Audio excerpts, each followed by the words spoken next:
The Picture of Dorian Gray by Oscar Wilde, Chapter 18. The next day he did not leave the house, and indeed spent most of the time in his own room, sick with a wild terror of dying, and yet indifferent to life itself. The consciousness of being hunted, snared, tracked down had begun to dominate him. If the tapestry did but tremble in the wind, he shook. The dead leaves that were blown against the leaded panes seemed to him like his own wasted resolutions and wild regrets. When he closed his eyes, he saw again the sailor's face peering through the mist-stained glass, and horror seemed once more to lay its hand upon his heart. But perhaps it had been only his fancy that had called vengeance out of the night and set the hideous shapes of punishment before him. Actual life was chaos, but there was something terribly logical in the imagination. It was the imagination that set remorse to dog the feet of sin. It was the imagination that made each crime bear its misshapen brood. In the common world of fact, the wicked were not punished, nor the good rewarded. Success was given to the strong, failure thrust upon the weak. That was all. Besides, had any stranger been prowling round the house, he would have been seen by servants or the keepers. Had any footmarks been found on the flower beds, the gardeners would have reported it. Yes, it had been merely fancy. Sybil Vane's brother had not come back to kill him. He had sailed away in his ship to founder in some winter sea. From him, at any rate, he was safe. Why, the man did not know who he was, could not know who he was. The mask of youth had saved him. And yet, if it had been merely an illusion, how terrible it was to think that conscience could raise such fearful phantoms and give them visible form and make them move before one.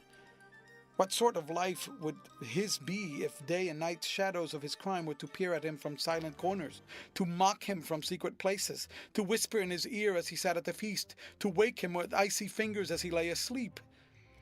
As the thought crept through his brain, he grew pale with terror, and the air seemed to him to have become suddenly colder. Oh, in what a wild hour of madness he had killed his friend! How ghastly the mere memory of the scene! He saw it all again. Each hideous detail came back to him with added horror. Out of the black cave of time, terrible and swathed in scarlet, rose the image of his sin. When Lord Henry came in at 6 o'clock, he found him crying as one whose heart will break. It was not till the third day that he ventured to go out. There was something in the clear, pine-scented air of that winter morning that seemed to bring him back his joyousness and his ardor for life. But it was not merely the physical conditions of environment that had caused the change. His own nature had revolted against the excess of anguish that had sought to maim and mar the perfection of its calm. With subtle and finely wrought temperaments, it is always so. Their strong passions must either bruise or bend. They either slay the man or themselves die. Shallow sorrows and shallow loves live on. The loves and sorrows that are great are destroyed by their own plenitude. Beside, he had convinced himself that he had been the victim of a terror-stricken imagination, and looked back now on his fears with something of pity and not a little of contempt. After breakfast, he walked with the Duchess for an hour in the garden, and then drove across the park to join the shooting party. The crisp frost lay like salt upon the grass. The sky was an inverted cup of blue metal. A thin film of ice bordered the flat, reed-grown lake. At the corner of the pine wood, he caught sight of Sir Geoffrey Clouston, the Duchess's brother, jerking 2 spent cartridges out of his gun. He jumped from the cart, and having told the groom to take the mare home, made his way toward his guest through the withered, blackened, and rough undergrowth. "Have you had good sport, Geoffrey?" he asked. "Not very good, Dorian. I think most of the birds have gone to the open. I dare say it will be better after lunch when we get to new ground." Dorian strolled along by his side. The keen aromatic air, the brown and red lights that glimmered in the wood, the hoarse cries of beaters ringing out from time to time, and the sharp snaps of the guns that followed fascinated him and filled him with a sense of delightful freedom. He was dominated by the carelessness of happiness, by the high indifference of joy. Suddenly, from a lumpy tussock of old grass some 20 yards in front of them, with black-tipped ears erect and long hinder limbs throwing it forward, started a hare. It bolted for a thicket of alders. Sir Geoffrey put his gun to his shoulder, but there was something in the animal's grace of movement that strangely charmed Dorian Gray, and he cried out at once, "Don't shoot it, Geoffrey! Let it live!" "What nonsense, Dorian!" laughed his companion, and as the hare bounded into the thicket, he fired. There were two cries heard, the cry of a hare in pain, which is dreadful, the cry of a man in agony, which is worse. "Good heavens, I have hit a beater!" exclaimed Sir Geoffrey. "What an ass!" The man was to get in front of the guns. "Stop shooting there!" he called out at the top of his voice. "A man is hurt!" The head keeper came running up with a stick in his hand. "Where, sir? Where is he?" he shouted. At the same time, the firing ceased along the line. "Here!" answered Sir Geoffrey, angrily hurrying towards the thicket. "Why on earth don't you keep your men back? Spoiled my shooting for the day." Dorian watched them as they plunged into the alder clump, brushing the lithe, swinging branches aside. In a few moments they emerged, dragging a body after them into the sunlight. He turned away in horror. It seemed to him that misfortune had followed wherever he went. He heard Sir Geoffrey ask if the man was really dead, and the affirmative answer of the keeper. The wood seemed to him to have become suddenly alive with faces. There was the trampling of myriad feet and the low buzz of voices. A great copper-breasted pheasant came beating through the boughs overhead. After a few moments that were to him in his perturbed state like endless hours of pain, he felt a hand laid on his shoulder. He started and looked around. "Dorian," said Lord Henry, "I had better tell them that the shooting is stopped for today. It would not look well to go on." "I wish it was stopped forever, Harry," he answered bitterly. "The whole thing is hideous and cruel. Is the man—" He could not finish the sentence. "I am afraid so," rejoined Lord Henry. "He got the whole charge of shot in his chest. He must have died almost instantaneously. Come, let us go home." They walked side by side in the direction of the avenue for nearly 50 yards without speaking. Then Dorian looked at Lord Henry and said with a heavy sigh, "It is a bad omen, Harry, a very bad omen." "What is?" asked Lord Henry. "Oh, this accident, I suppose? My dear fellow, it can't be helped. It was the man's old fault.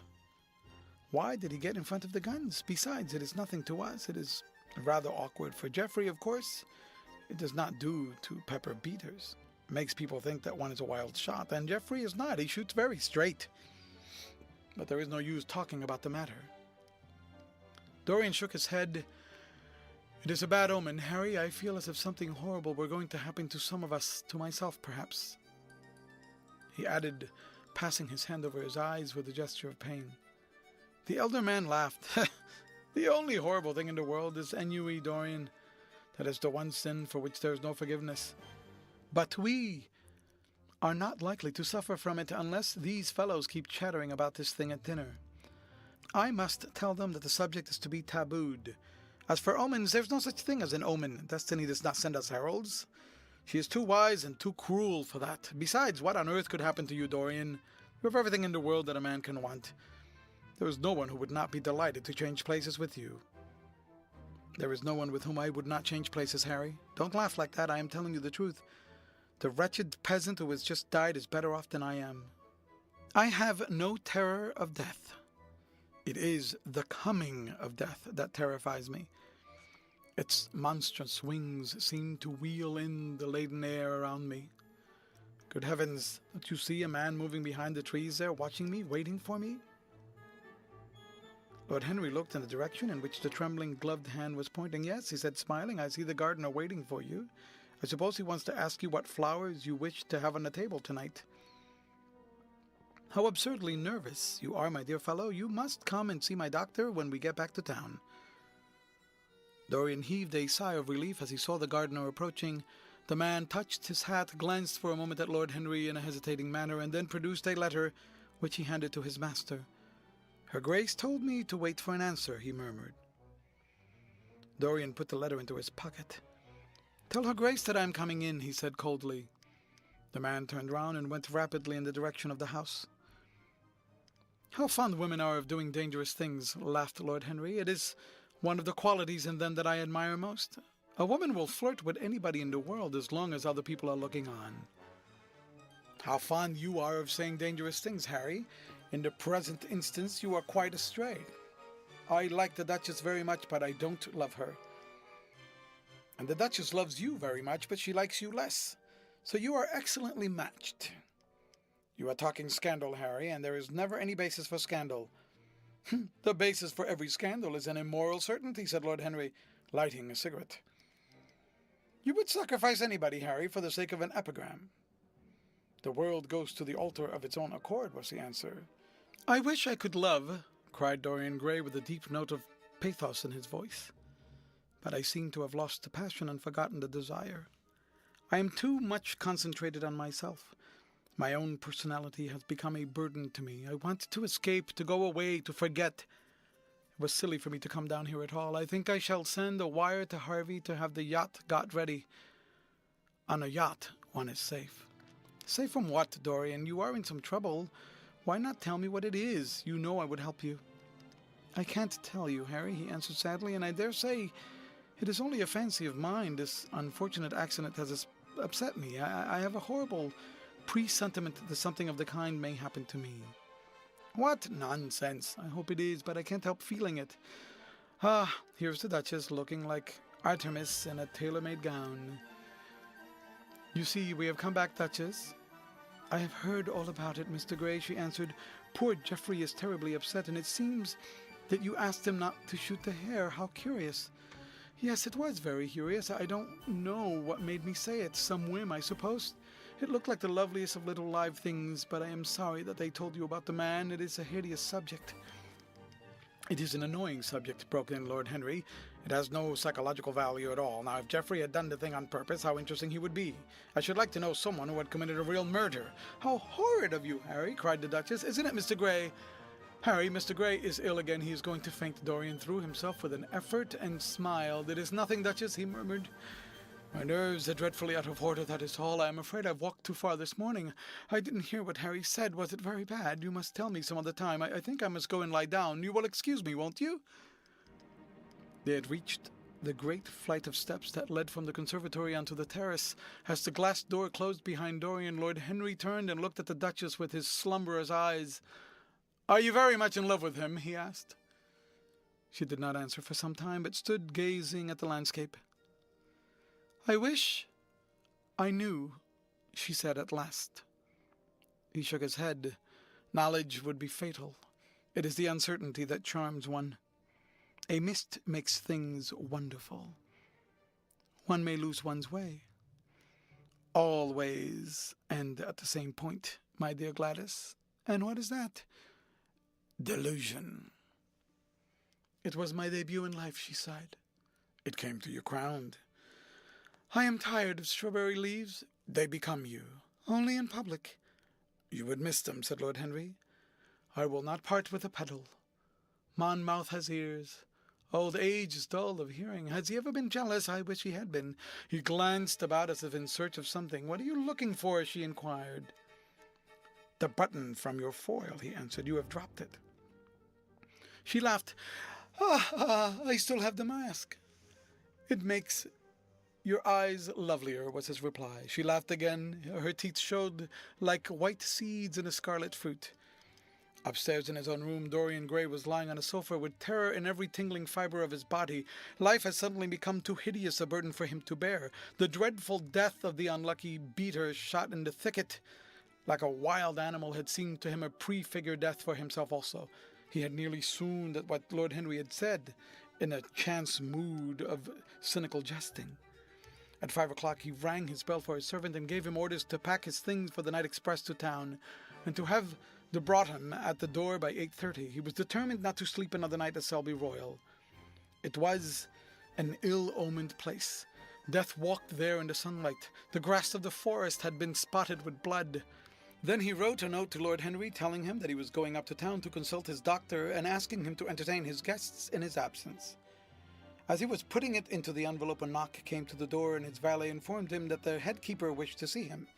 He frowned and bit his lip. Send him in, he muttered after some moments' hesitation. As soon as the man entered, Dorian pulled his checkbook out of a drawer and spread it out before him. I suppose you have come about the unfortunate accident of this morning, Thornton, he said, taking up a pen. Yes, sir, answered the gamekeeper. Was the poor fellow married? Had he any people dependent on him? Asked Dorian, looking bored. If so, I should not like them to be left in want, and will send them any sum of money you may think necessary. We don't know who he is, sir. That is what I took the liberty of coming to tell you about. Don't know who he is? Asked Dorian listlessly. What do you mean? Wasn't he one of your men? No, sir, never saw him before. Seems like a sailor, sir. The pen dropped from Dorian Gray's hand, and he felt as if his heart had suddenly stopped beating. A sailor? Did you say a sailor? Yes, sir, he looks as if he had been a sort of sailor, tattooed on both arms and that kind of thing. Was there anything found on him? Said Dorian, leaning forward and looking at the man with startled eyes. Anything that would tell his name? Some money, sir, not much, and a six-shooter. There was no name of any kind. A decent-looking man, sir, but rough-like, a sort of sailor, we think.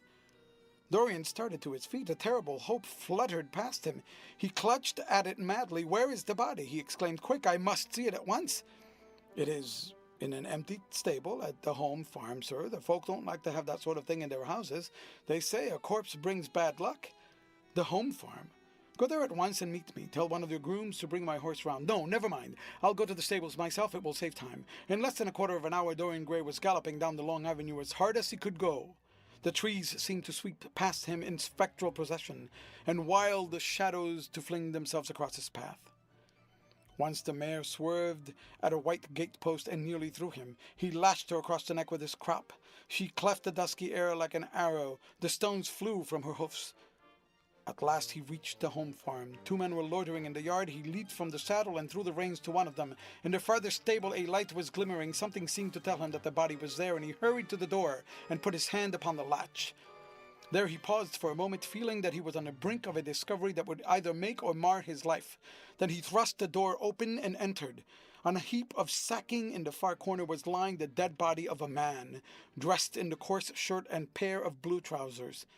A spotted handkerchief had been placed over the face. A coarse candle, stuck in a bottle, sputtered beside it. Dorian Gray shuddered. He felt that his could not be the hand to take the handkerchief away, and called out to one of his farm servants to come to him. "Take that thing off the face. I wish to see it," he said, clutching at the doorpost for support. When the farm servant had done so, he stepped forward. A cry of joy broke from his lips. The man who had been shot in the thicket was James Vane. He stood there for some minutes, looking at the dead body. As he rode home, his eyes were full of tears, for he knew he was safe. End of chapter. Read by Leo Nidas for